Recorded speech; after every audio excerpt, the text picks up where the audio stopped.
Hello, my name is Jackie Freeman, and I'm a third-year student at Austin Presbyterian Theological Seminary. We're here today with Professor Bobbi Kaye Jones. She holds the Zebedee Distinguished Chair of Pastoral Ministry and Leadership here at Austin Seminary. Welcome, Bobbi Kaye. Thank you, Jackie. Glad you're here. Thank you.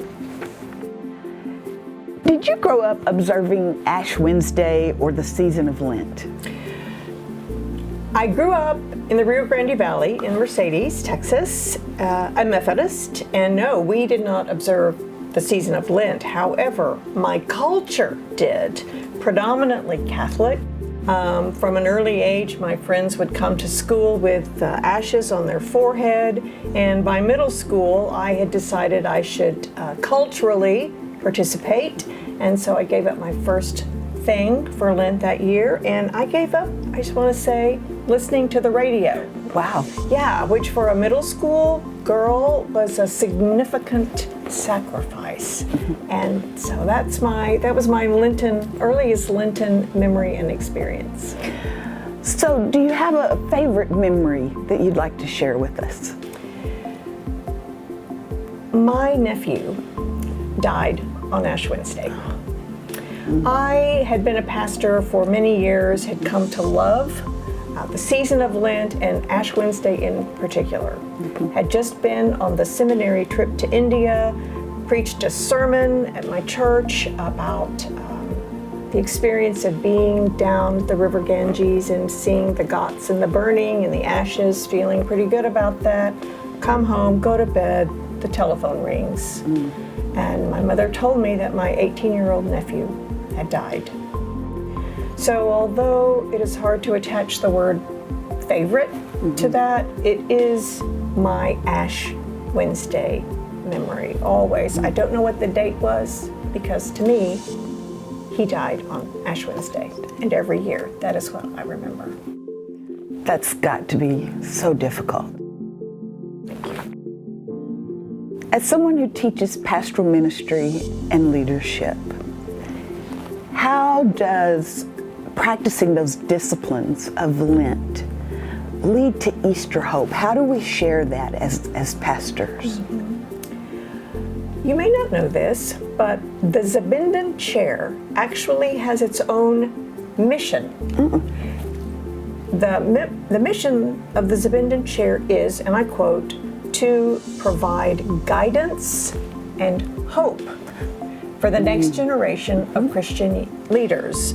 And I love that statement. The guidance part is easy. I like telling people what I think and what they should do. And the hope is really the most invitational, though, for me personally as well. I have veered from the path of hope from time to time, and so I cling to those scriptures that remind us of hope. I have a future and a hope for you. And I love quotes, including Jim Wallace, hope is believing in spite of the evidence and watching the evidence change. And for pastors and all of us in churches working with people's lives, how often we have in fact seen the evidence of hope in their lives change toward that Easter hope from darkness to light. So lastly, what would you tell someone who's struggling with Easter hope?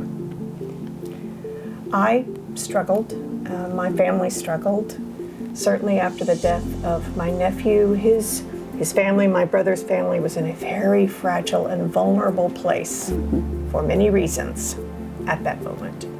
And I feared for my nephews, for my brother.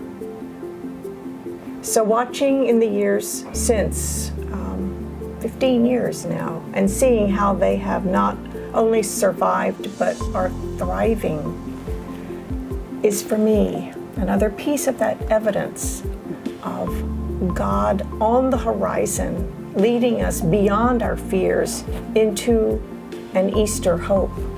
And we have the privilege as pastors of watching the evidence change.